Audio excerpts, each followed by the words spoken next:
We'll go in 4, 3, 2, 1. Hey, welcome to another episode of What's on Your Mind by Unbiased Foods. So today I have my guest here. He'll let him explain himself, introduce, or if you guys didn't see that, so I'll just do this. I'll just introduce you since Sure. you know. So this is two. He's a child psychologist. That's his profession. That's his career.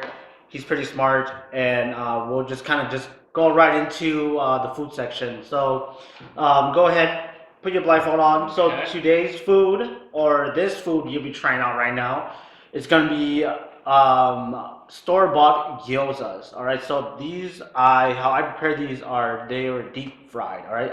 I personally like it deep fried, so that's why I did it. I think it's a lot easier. I think it tastes better.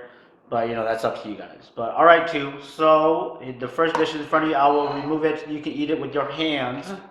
Okay. These are those deep fried like little balls, right? No. They're like dumplings. Japanese dumplings. You know what I'm talking about? That's right. Yeah. All right. So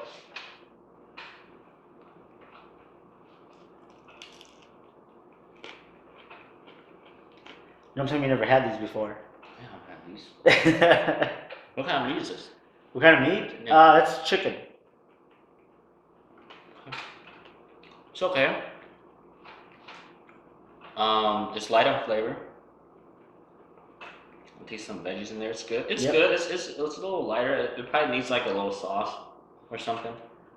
Yeah. I don't know. I don't know if you can tell the difference between the wraps, but sometimes some wraps they are not good. I've like made my own homemade wraps or some homemade gyozas, and I chose This some wraps is not that good.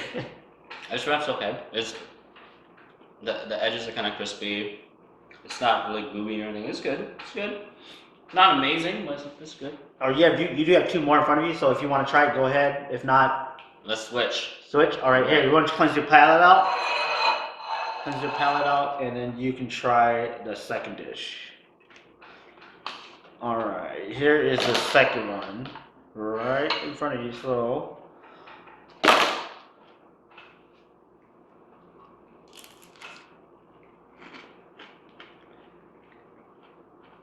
So how's that one tasting with the first bite? I like this one better. Like that one better? Why is that? Yeah, I feel like the meat is actually flavored. I taste a lot more flavoring in this one.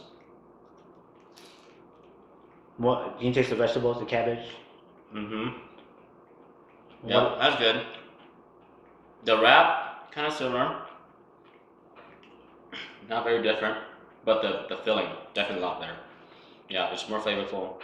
It's got more. It's a little bit more. Is this chicken also? Yep, that one's chicken also. It almost tastes like more of a beefy flavor to it. Maybe the seasoning. Yeah, it's good though. Yeah, I like this one. This one's a little bit better than the other one. Are you all one more? Or are you good? Yeah. You want one more? All right. Then I'll push them to the side, and then I'll tell you which one's which. So obviously, you can take out your black one. So obviously, you like the second dish better, and I have a little cheat sheet here. These ones are a little bit. It's kind of hard to pronounce. So the first one was by a brand called Dali Pride, and these are both Japanese brands, just for everybody to know. This one was a little bit more cheaper. This one was the more expensive one. This is by the brand Ajinomoto. This one was very expensive. Actually, this one was about the same price, but maybe half the quantity. So Yeah. I guess the quality Yeah, does this one play. tastes- Yeah, the tastes price does match the quality, right? Yeah. But honestly, for everybody out there watching, it's your preference. You can either do quality versus quantity, but it's up to you. Quality. I haven't tried this one yet. I'm gonna try It's this. good. That's good. Yeah. I mean, this one's not bad, but that one's just has a little. It has more of a More flavor in more it. flavor. Yeah. In it, yeah. All right, and let's go into today's topic. So today's topic is going to be about depression. So, why don't you explain about what depression is? Depression. What is depression? God, that's a hard question to answer. So I mean, we throw around that term a lot actually when we talk just casually. I mean, oh, you look depressed, or he seems depressed, she seems depressed. But really, I mean, it's just um, it's actually more complicated than it seems because there's a lot of different things that come with depression.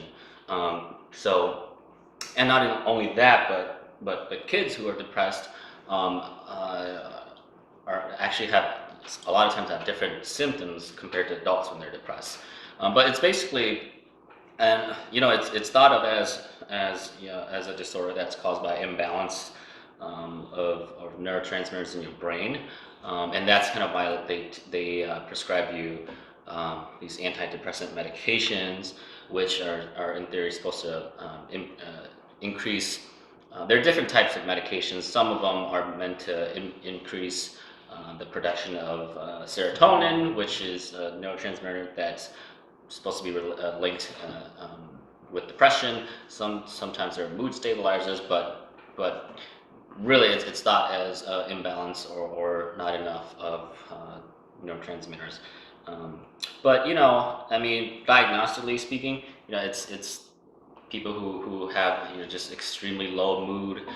They have a disruption in their sleep. They either sleep too much or too little. It throws off their appetite. They either eat too much or too little, or not at all. There are concentration problems that come with it. A lot of them have suicidal thoughts, maybe cut themselves, some self-injurious behaviors. And so that's essentially what I just listed there is the diagnostic criteria for depression. Or some of the signs like Yeah. someone would Some have. of the symptoms that someone would have when it comes to depression, and there's certain I mean, you have to have it for a certain amount of time, and then that helps with being more technical with the diagnosis. But essentially, it's those symptoms. And when I mentioned earlier about kids and depression versus adults and depression, kids they actually tend to, instead of being very sad and withdrawn and crying a lot, which is something you might see in adult depression, they can be angry or irritable or easily frustrated, or they just get mad about every little thing, or they get triggered by nothing, and they just seem like little angry kids basically. And so a lot of times people just think, that's a kid being a kid. Yeah, as a kid, that's just an angry child. But sometimes, not all the time, but sometimes, many times, there's depression underneath that. So I mean, that's kind of a surface level description of what depression is. Like for me as a clinician, I do the neuropsychological work behind it, and so what I like to remind people is that there's a lot of cognitive problems that people can have with depression. So as I mentioned, they have a hard time concentrating. They tend to process information slower, and so those are the things that I can directly measure that's related to depression. But yeah, I mean that's kind of what it is, and it's an interesting topic because a lot of times when people are depressed, they're depressed for the right reason. It could be you lost someone close to you, or whatever, you experienced something, and it's completely normal. But despite the fact that it's completely normal, there can be a lot of negative stigma too. Oh, you're weak. You need to just cut it out, or you need to just quit being like that. So let's say within the Asian community, all right? Mm-hmm. So with depression, I know that there's a stigma on depression, especially with let's say with Hmong men, right? So there's a really bad depression. So when someone actually expresses who that they are depressed, a lot of people just kind of either shrug it off or tell them that they're weak, or they're not a male, or strong, masculinity is not as high.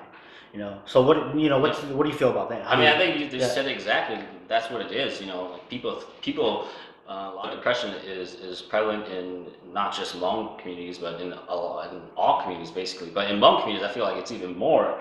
It's even more so. Yeah, it's even more of a stigma because Hmong men. We feel the need to be all macho. Like we're the head of the household. We're the one in charge, and we can't be seen as weak, right? Because then we're not the one in charge. we're not the one running the show, things like that. And so, But that goes back to like this is kind of like a sociology context where it's like it's that toxic masculinity that gives us that image, you know. yeah. Yeah. So it's like a, you know, it's, in a way we kind of put ourselves in this position, right? Because we you know, traditionally Hmong people have created this really patriarchal society where men rule things, and oh, we want to be in charge. But now it's like, oh, now I have to be in charge. Now I have to be like, you know, perfect and macho and very assertive. And if there's signs of weakness, that's not good. That's shameful. For the reputation of the family, yes, or for the reputation of the Yeah. family, for himself, for the head of the household. And again, we kind of link depression to, you know, not being mentally strong. You know, we link it to being mentally weak and not knowing how to handle life's problems. And that's, you know, a lot of times that's not really the case. And so I think I mean, it's as simple as that. You know, I think it's a matter of not wanting to look weak, because mental health is a sign, according to, you know, it's seen sometimes as a sign of weakness. Like you can't handle your life stressors, or you can't pull yourself out of the rut or anything like that. So yeah, I mean, it's you know, I think young men have a hard time talking about it, and in general. and yeah, in general, and saying, yeah, something's not right, and I don't feel good, whatever. So yeah, you know, it's I think it's as simple as, you know, not wanting to be weak. Yeah, being looked down upon. Yeah, being looked down upon. Yeah. And then so like, you know, so let's go with like even like the older generation though. So I would say within the past year, there's been I don't know if you follow Facebook about like some Hmong men committing suicide. So I think it's been more prevalent now, or I guess we just notice it more now since like Facebook has been putting it out there, or like whatever social media has been put out there. Like there's this one recent incident where this guy, he was maybe in his 50s, 60s maybe, he committed suicide. He had a family. It's kind of like no one knew he had depression. You know, it's kind of that could have been prevented. You know, if people knew, or if he was willing to go seek out that help.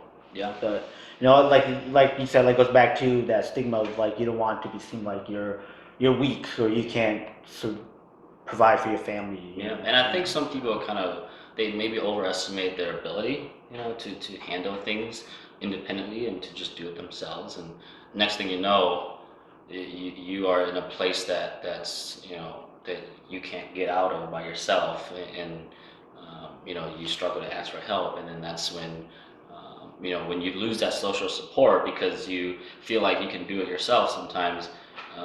You know, that's when those thoughts about, you know, I don't want to be alive anymore, things like that, and then next thing you know, you get these situations where people follow through with suicide. And so you know, and it's hard too, because I never like to say you know, the signs were there, because sometimes people around that specific person can feel bad or guilty, but it's not really.